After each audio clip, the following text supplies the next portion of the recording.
डूबने लगे ना तो दोनों हाथ उठा के बुला लेना प्रभु को। वो हाथ पकड़ करके आपको इस संसार सागर से पार कर देंगे, लेकिन आपको बुलाना पड़ेगा। हिरण्याकश्यप ने सुना, रे मेरे शत्रु का नाम लेता है। आज हिरण्याकश्यप कहता है, गुस्सा आ गया हिरण्याकश्यप को, पुत्र को दूर कर दिया हाथ पकड़ करके। ये शिक्षा दी जा रही है। संडामृकाएं हाथ जोड़ने लगे।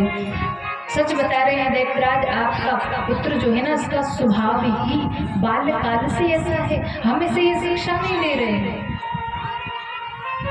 बस आप हमें एक अवसर और दे दीजिए। कहा ठीक है, एक अवसर और दिया।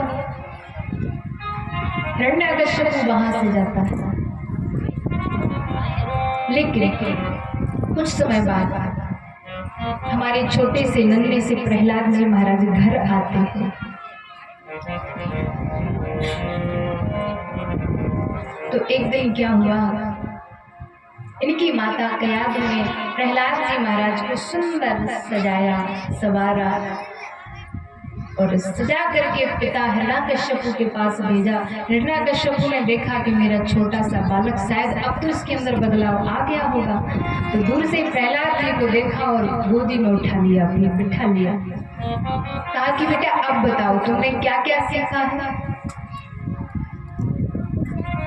तो कहा कि पिताजी अब मैंने 2 बातें सीख ली हैं। बोले कौन कौन सी? कहा कि 2 नहीं, अब मैं 9 बातें सीख करके आया। तो आज हिरण्याकश्यप ने कहा कि बेटा मुझे भी वो 9 बातें बताओ ना, क्या सीख करके आए। तो हमारे प्रहलाद जी महाराज बोल पड़ी, श्रवणं कीर्तनं विष्णु स्मरणं पादसेवनम् अर्चनं वन्दनं दाशं शाखे आत्मनिवेदना। प्रहलाद जी ने कहा कि श्रवणम कीर्तनम विष्णु स्मरणम पाद सेवनम। कहा कि पिताजी 9 प्रकार की भक्ति है जो कि हमारे प्रभु श्री राम ने रामायण में मैया सबरी को बताई थी। प्रथम भगति संतन कर संगा, दूसरी रति मम कथा प्रसंगा। प्रहलाद जी भी वही अपने पिता हिरण्याकश्यप को बता रहे हैं, क्योंकि पहली भक्ति कौन है जो आप हम सब कर रहे हैं, कथा सुनना, ये पहली भक्ति है। श्रवणं कीर्तनम विष्णु स्मरणं पाद सेवनम। प्रहलाद जी ने कहा कि पिताजी यदि आप सेवा ना कर सको तो भगवान की कथा सुनो, और यदि उनका नाम ना सुन सको तो मुख से उनका नाम लो।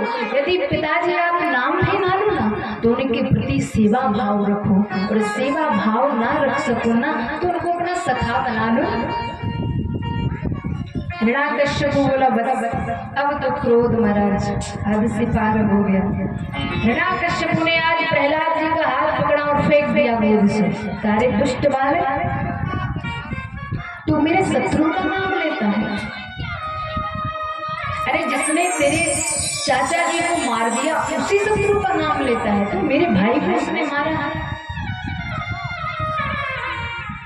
आज तो महाराज प्रहलाद जी के लिए बहुत कष्ट दिए गए। कहा कि कैसे भी करके इस बालक को मार दिया जाए। प्रहलाद जी को महाराज उठाया और मनमस्त हाथी जो श्राप पाने के हुए थे, ऐसे हाथियों के बीच में प्रहलाद जी को डाल दिया। अब जैसे हाथी महाराज प्रहलाद जी को मारने आया और प्रहलाद जी को ऊपर पैर रखने का प्रयास जो किया ना, उसे ध्यान आ गया, अरे ये तो उन्हीं प्रभु का भक्त है जिस परमात्मा ने हमारी जाति वाले की रक्षक थी। तो उस हाथी ने क्या किया, अपनी सूंड से उठाकर अपनी पीठ पर बैठा लिया प्रहलाद जी को। यहाँ तक कि विष भरे भोजन करवाए, लेकिन हर जगह भगवान नारायण ने रक्षा की। और तो पर्वत से गिराया, समुद्र में फेंका,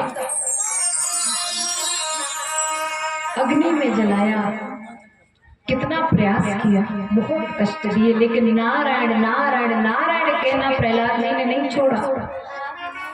उसी समय महाराज शुक्राचार्य जी आए और हिरण्याकश्यपु से कहा कि बस एक मौका और दे दीजिए, हम आपके बालक को आपके जैसा बना देंगे। हिरण्याकश्यपु ने कहा ठीक है, एक मौका और दिया। हिरण्याकश्यपु के पुत्र जो प्रहलाद जी है महाराज, शुक्राचार्य जी प्रहलाद जी को गुरुकुल में ले जाते हैं और महाराज आपको छड़ी दिखाते हुए गुरुदेव ने कहा सच्ची सच्ची बता, तेरी बुद्धि ऐसी कैसे हो गई? इस दैत्य चंदन वन में तू महाराज कहाँ से आ गया? ये बबूल का कांटा, हाँ? तूने तो कलंक लगा दिया दैत्य कुल में। बहुत डांटा प्रहलाद जी को, लेकिन उन्हें कोई असर नहीं पड़ा। अब एक दिन क्या हुआ कि गुरुदेव कहीं बाहर गए हुए थे, तो जो अन्य विद्यार्थी थे ना प्रहलाद जी उनसे बोले चलो आज एक नया खेल खेलते। बोले कौन सा खेल खेलते? बोले आज हम प्रभु के नाम का गुणगान करेंगे। अन्य विद्यार्थी बोले नहीं नहीं भैया, हम नहीं ले सकते, हमें तुम्हारे पिता का बड़ा डर लगता है, वो दैत्यराज है, पता नहीं कब तलवार उठा ले और हमारा सर धड़ से अलग कर दे, इसलिए हाथ जोड़िए। वो बोले कि प्रहलाद तुम्हें डरने लगेगा अपने पिता से? प्रहलाद जी ने कहा कि जो परमात्मा हमारी रक्षा कर रहा है वही परमात्मा आप सबकी भी रक्षा करेगा, आप भी नाम लो। तो महाराज जितने भी विद्यार्थी थे ना सब मिल करके गाने लगे, श्रीमन नारायण नारायण नारायण, श्रीमन